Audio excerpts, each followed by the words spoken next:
Hello friends, नमस्कार। योगी commerce classes में आपका स्वागत है। अपनी 12th अकाउंटेंसी क्लास चल रही हैं कंटिन्यू, और जिन छात्रों ने अभी तक चैनल को सब्सक्राइब नहीं किया वो सब्सक्राइब कर लें, क्योंकि यदि कंटिन्यू क्लास नहीं होंगी तो समझ में पॉइंट नहीं आएंगे। ठीक है, तो अपनी जो क्लास चल रही थी 12th की है, अकाउंटेंसी सब्जेक्ट है, चैप्टर 2 चल रहा है अपना, जिसका पार्ट 6 है। टॉपिक अपना चल रहा था, चैप्टर का नाम है admission of new partner, topic है गुडविल। अपन ने गुडविल का थ्योरेटिकल पार्ट समझ लिया है। अब अपना टॉपिक है ख्याति के मूल्यांकन की विधियां, मेथड, ख्याति के मूल्यांकन की विधियां। तो अपने जो माध्यमिक शिक्षा बोर्ड राजस्थान के बुक्स में ये 5 मेथड दिए गए हैं गुडविल की गणना के लिए। पहला है वर्षों की क्रय विधि, ईयर्स परचेज मेथड या परचेजिंग मेथड। इसके इन्होंने 2 पार्ट किए हैं, एक बार ये देख लीजिए, फिर अपन एक एक के बारे में डिटेल से समझेंगे। वर्षों की क्रय विधि, इसके 2 पार्ट किए। औसत लाभ के आधार पे, मतलब एवरेज प्रॉफिट बेसिस, और दूसरा है अधिलाभ आधार, super profit basis, super profit basis. फिर इन्होंने क्या किया, औसत लाभ आधार को 2 भागों में बांट दिया। जो लाभों का औसत करेंगे वो 2 तरीके से होगा, कहने का मतलब ये है, एक तो होगा सरल औसत लाभ और दूसरा भारित औसत लाभ। अपन आगे डिटेल से इसको लेंगे। फिर है सेकंड मेथड अपना पूंजीकरण विधि, कैपिटलाइजेशन मेथड। तीसरा है गुप्त या छिपी हुई ख्याति या अनुमानित ख्याति, हिडन गुडविल, छुपी हुई ख्याति। फोर्थ है मेथड क्रय प्रतिफल विधि, परचेज कंसिडरेशन मेथड, क्रय प्रतिफल विधि, परचेज कंसिडरेशन मेथड। 5वां मेथड है वार्षिकी विधि, एन्युटी मेथड। कौन सा है? वार्षिकी विधि, एन्युटी मेथड। तो अब अपन एक एक करके इन पॉइंट्स को, इन मेथड्स को समझते हैं। तो आज अपन लेंगे पहला मेथड, यदि कंप्लीट हो जाता है तो अपन आज की वीडियो में सेकंड मेथड भी कवर कर लेंगे। तो अपन बात करते हैं इसे फर्स्ट मेथड की। आप इसका स्क्रीनशॉट ले लीजिए।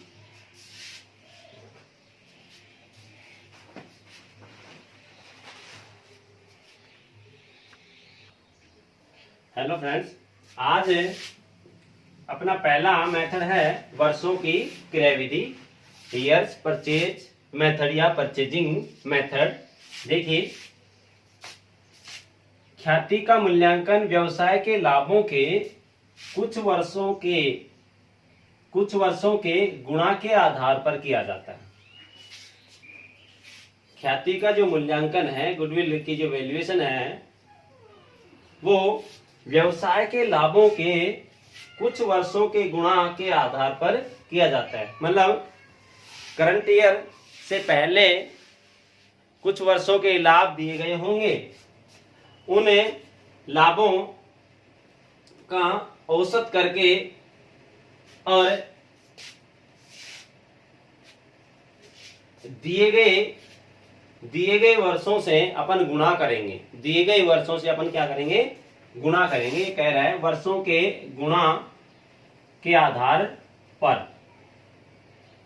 कहने का मतलब पिछले अनेक वर्षों के लाभ या हानि दिए गए होंगे, उनका अपन औसत करेंगे और मेथड के अकॉर्डिंग कितने वर्षों से वो गुणा करवा रहा है, कितने वर्षों से वो गुणा करवा रहा है, तो गुणा करके अपन गुडविल की गणना कर लेंगे, जिसे वर्षों की क्रय विधि कहते हैं।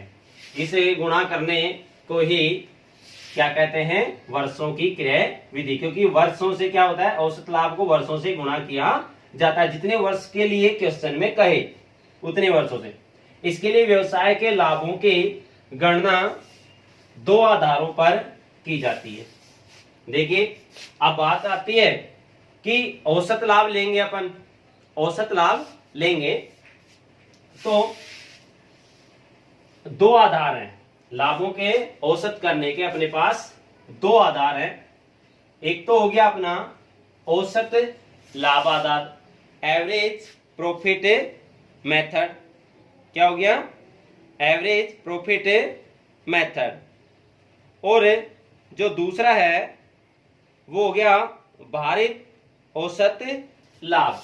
अभी मैंने इससे पहले लिखा भी था भारित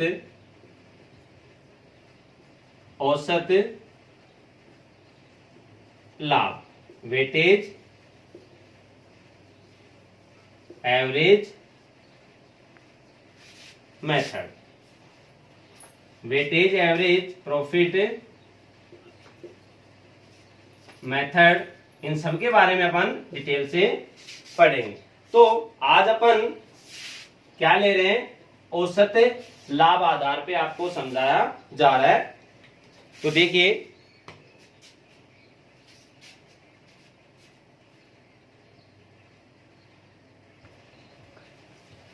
तो आज अपन औसत लाभ आधार लेंगे। क्या लेंगे? औसत लाभ आधार।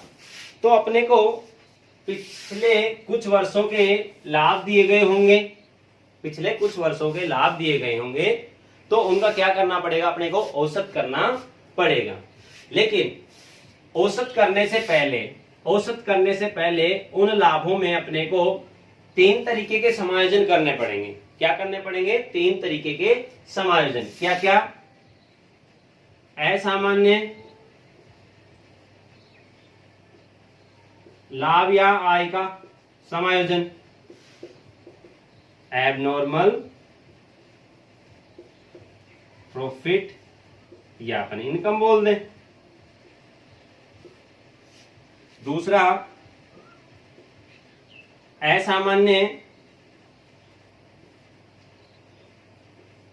हानि या व्यय, एबनॉर्मल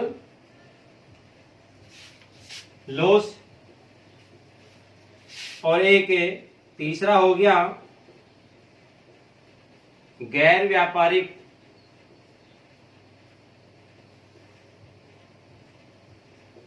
विनियोगों से प्राप्त आय। गैर व्यापारिक नॉन ट्रेडिंग इन्वेस्टमेंट से जो आय प्राप्त हो रही है, जैसे अपन ने कहीं शेयर मार्केट में इन्वेस्ट कर रखा है, वहां से डिविडेंड वगैरह मिला, या अपन ने डिबेंचर्स में इन्वेस्ट कर रखा है पैसा, तो डिबेंचर से अपने को इंटरेस्ट मिला, तो वो तो income from non trading investment, income from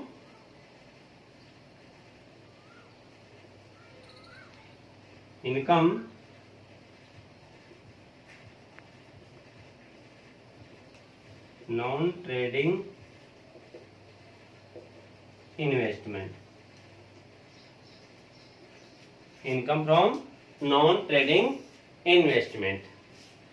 तो इन तीनों पॉइंटों का समायोजन करते हुए और अपन क्या ज्ञात करेंगे? औसत लाभ। क्या ज्ञात करेंगे फिर अपन? औसत लाभ। इसके बाद अपन गुडविल की गणना करेंगे। तो देखिए आगे,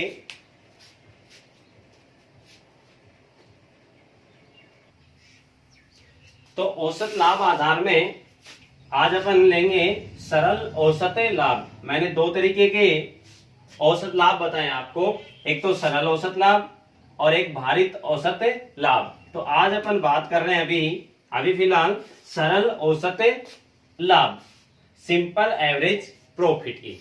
तो इसके तहत गुडविल का जो फॉर्मूला होगा, इसके तहत जो गुडविल का जो फॉर्मूला होगा, गुडविल इज इक्वल टू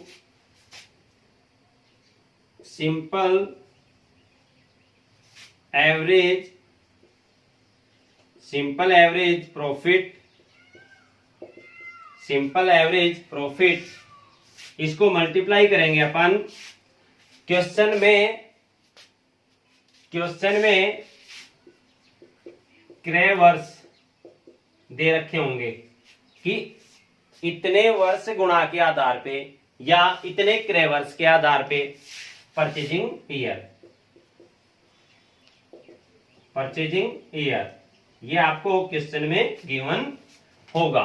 तो यहां अपन क्रय वर्षों से गुणा कर देंगे। क्या कर देंगे? परचेजिंग ईयर से गुणा किसको कर देंगे? सिंपल एवरेज प्रॉफिट को किससे मल्टीप्लाई कर देंगे? परचेजिंग ईयर से। अब देखिए यहां ये तो क्वेश्चन में गिवन होगा, परचेजिंग ईयर क्रय वर्ष दे रखे होंगे क्वेश्चन में, लेकिन ये अपने को गणना करनी होगी। यदि ये गिवन नहीं हुआ तो इसके संबंध में इंफॉर्मेशन होगी, तो उन सूचनाओं के आधार पे अपन इसे सिंपल एवरेज प्रॉफिट की गणना कर लेंगे। कैसे? Simple average profit is equal to, ये दिख रहा है,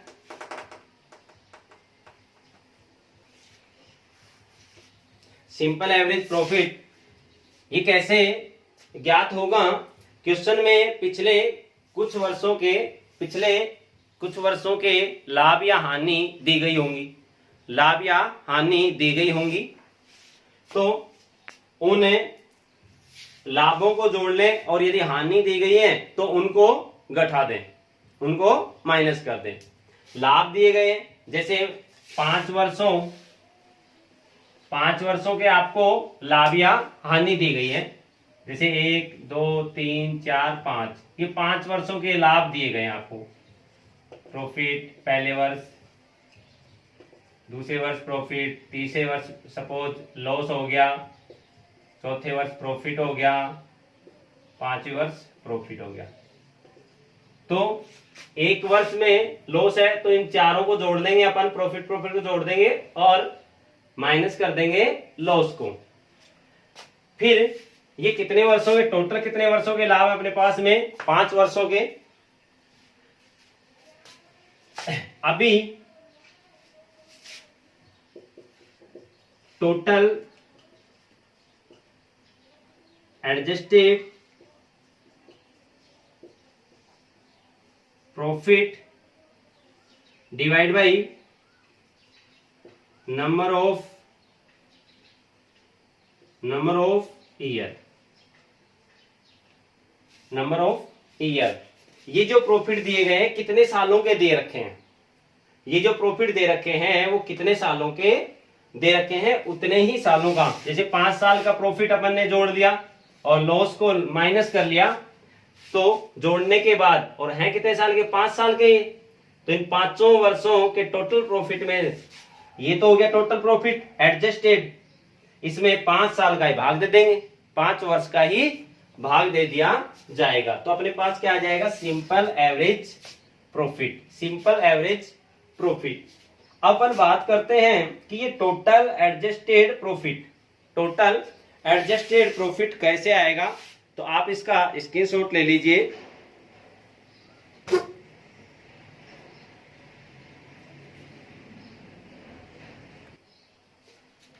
तो अपन बात करते हैं टोटल एडजस्टेड प्रॉफिट की। तो टोटल एडजस्ट, ये ऊपर का मैं मिटा देता हूं।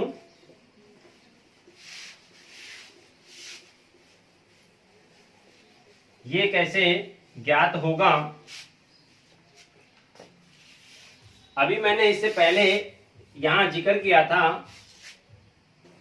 कि असामान्य लाभ या आय, असामान्य हानि या फिर व्यय या खर्चे और गैर व्यापारिक विनियोगों से प्राप्त आय।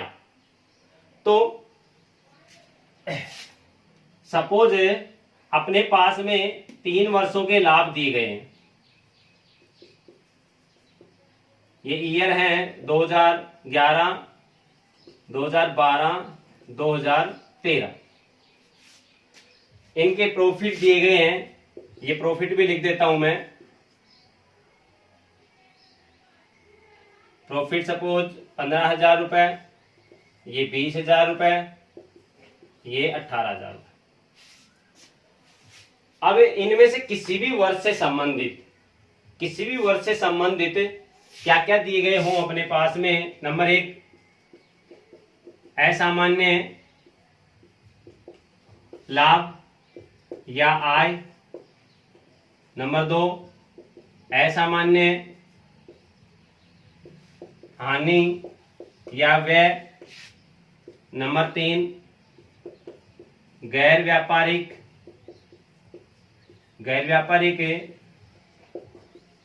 विनियोगों से प्राप्त आय। तो देखिए, यदि असामान्य लाभ या आय इनमें से किसी भी वर्ष से संबंधित हो, तो वो क्या कर दिया जाएगा, उसी संबंधित वर्ष में क्या कर दिया जाएगा, माइनस कर दिया जाएगा। इसे संबंधित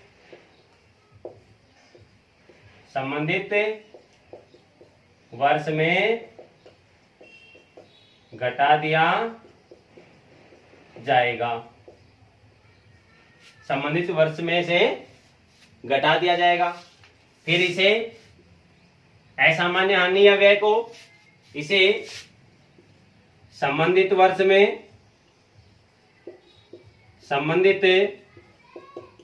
में जोड़ा जाएगा। संबंधित वर्ष में क्या किया जाएगा, इसको जोड़ा जाएगा। और यदि इससे संबंधित पॉइंट हो गैर व्यापारिक विनियोग, तो जिस वर्ष से संबंध में ये आय प्राप्त हुई है, उसी वर्ष में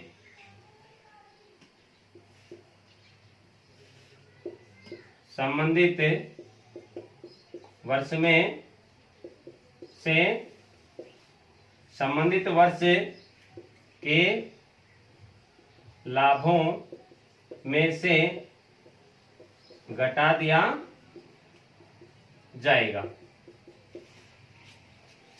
रिपीट कर रहा हूं मैं। यदि सपोज कोई असामान्य लाभ या आय है और वो 2011 से संबंधित है, तो 2011 में से माइनस कर दीजिए, लेस कर दीजिए इसे। यदि ये 2011 से संबंधित है, 2011 की आय है, तो 2011 में से ही क्या कर दिया अपन ने, इसको माइनस कर दिया। अब सपोज असामान्य हानि या व्यय ये 2013 से संबंधित है, 2013 से संबंधित है, तो अपन इसको 2013 में लाके क्या कर देंगे, ऐड कर देंगे।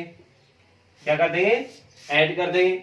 अब ये सपोज ये जो गैर व्यापारिक विनियोगों से प्राप्त आय, ये सपोज 2012 से संबंधित है, 2012 से संबंधित है, तो इसको 2012 में क्या कर देंगे, आय है तो लेस। यहां पे अपने 2011, 2012, 2013 है। ये सपोज 2015 से संबंधित है, 2015 से, तो यहां 2015 है ही नहीं अपने पास में, तो इसका यहां पे कुछ नहीं किया जाएगा। ये ट्रीटमेंट ऐसे, आप इसका स्क्रीनशॉट ले लीजिए।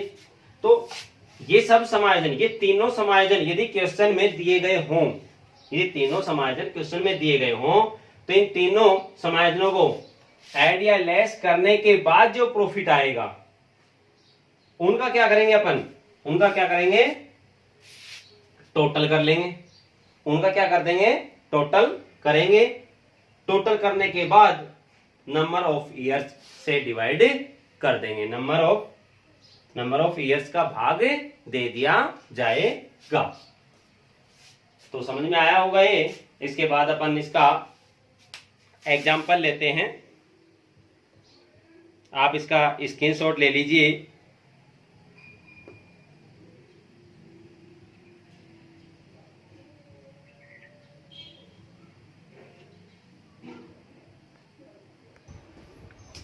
ये अपने पास क्वेश्चन है, तो देखिए अपन ये पहचानेंगे कि अपने को कौन सी विधि प्रयोग में लेनी है। क्वेश्चन है अपना, एक फर्म के ख्यातिगत 5 वर्षों के औसत लाभ, देखो कितने वर्षों के औसत लाभ है, 5 वर्षों के औसत लाभ के 2 वर्षीय मतलब 2 गुने के आधार पर मूल्यांकित की जाती है। अपने पास में क्वेश्चन में ईयर दे रखे हैं कि कितने वर्षों का अपने को लाभ दिया गया है, 2012 से लेके 2016 तक, 12, 13, 14, 15 और 16, 5 वर्षों का लाभ है। यहाँ 5 वर्ष का जिक्र कर रहा है। प्रॉफिट दी थी अपने को 2012 में 15,000 का लाभ हुआ, 13 में 18,000 रुपए का, और 2014 में 7,000 रुपए ब्रैकेट में दिखा रखे, इसका मतलब ये लॉस है। क्या है ये, ब्रैकेट में लिख दे या फिर लॉस लिख दे इसके साथ में, तो बात वही है। 2015 में 10,000 का लाभ और 2016 में 14,000 रुपए का लाभ हुआ।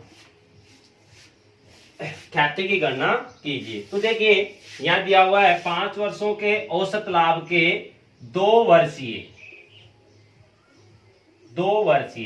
ब्रैकेट में दिया भी है कि 2 गुने, तो 2 वर्षीय, ये 2 वर्ष क्या है अपनी, क्रय वर्ष। क्या है अपनी ये, क्रय वर्ष। इंग्लिश में बोलेंगे इसे परचेजिंग ईयर। क्या बोलेंगे इसको, परचेजिंग ईयर। तो देखिए यहां क्वेश्चन में अपने पास समायोजन नहीं है। कौन से समायोजन, जो अभी मैंने 3 तरीके के समायोजन बताए थे आपको, असामान्य, असामान्य आय या लाभ, असामान्य आय या लाभ, फिर असामान्य हानि या व्यय, और तीसरा गैर व्यापारिक विनियोगों से प्राप्त आय। ये तीनों ही तरीके के समायोजन, तीनों तरीके के समायोजन से संबंधित कोई सूचना अपने पास उपलब्ध नहीं है, तो अपन ये काम में नहीं लेंगे। यदि इससे संबंधित कोई सूचना होती तो अपन ये काम में लेते। अब ना सबसे पहले अपन गुडविल का फॉर्मूला लिखेंगे। अपने को ये पता चल गया कि यहाँ पर वर्षों के औसत लाभ के आधार पे अपने को गुडविल की गणना करनी है, तो और कोई समायोजन में नहीं है। दूसरा जो औसत था वो था भारित औसत। तो देखिए यहाँ ये लाभ देखिए आप, ये बढ़ते या घटते क्रम में है या नहीं है। तो ये जो लाभ दिए गए हैं ये ना तो बढ़ते क्रम में है और ना ही घटते क्रम में, ना ही तो ये बढ़ रहे हैं, मतलब कोई ट्रेंड नहीं है इनमें, घटते या बढ़ते क्रम में कोई ट्रेंड नहीं है। तो इस कंडीशन में क्या लगाते हैं,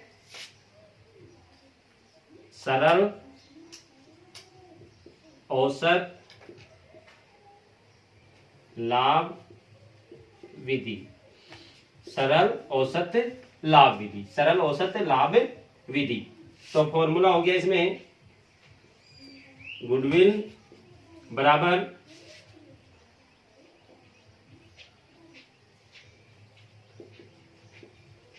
simple average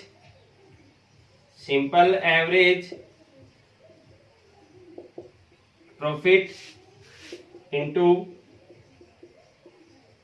purchasing year, simple average profit multiply purchasing year.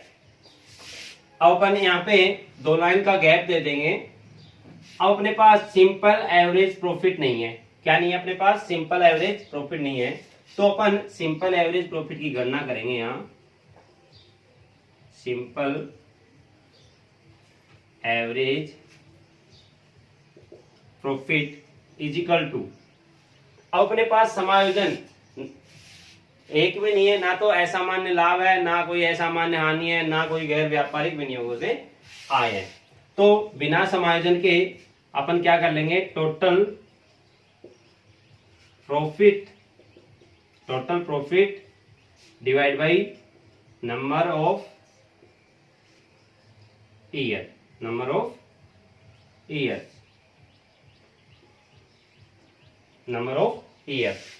तो टोटल प्रॉफिट दिया हुआ है 5 वर्षों का, तो पहले वर्ष 15,000 लाभ, फिर दूसरे वर्ष 18,000 का लाभ, तीसरे वर्ष हानि है तो माइनस कर देंगे 7,000 रुपए, फिर अगले वर्ष 15 में 10,000 का लाभ, फिर 16 में 14,000 रुपए का लाभ। कितने वर्षों का लाभ है? 5 सालों का है, तो 5 ईयर। क्या करेंगे? 5 ईयर का भाग दे देंगे अपन इसे, तो इसका टोटल करेंगे अपन 15 33 में से 7 को माइनस कर देंगे तो अपने पास बच गए 26 प्लस 10 36 46 और 4 50। तो ये हो गया अपने पास 50,000 रुपए टोटल प्रॉफिट डिवाइड बाई 5। तो 5 से डिवाइड करेंगे तो अपने पास एवरेज जो प्रॉफिट आ गया कितना निकल के आ गया? 10,000 रुपए निकल कर आ गया। कितना आ गया अपने पास में एवरेज प्रॉफिट? 10,000 रुपए।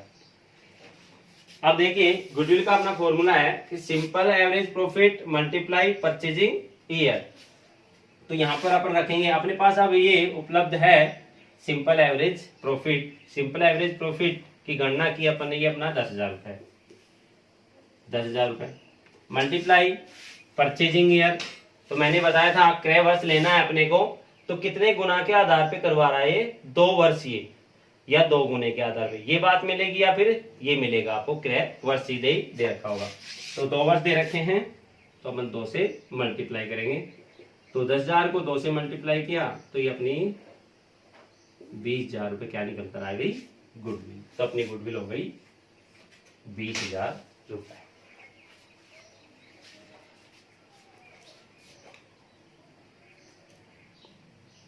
आप इसका स्क्रीनशॉट ले लीजिए,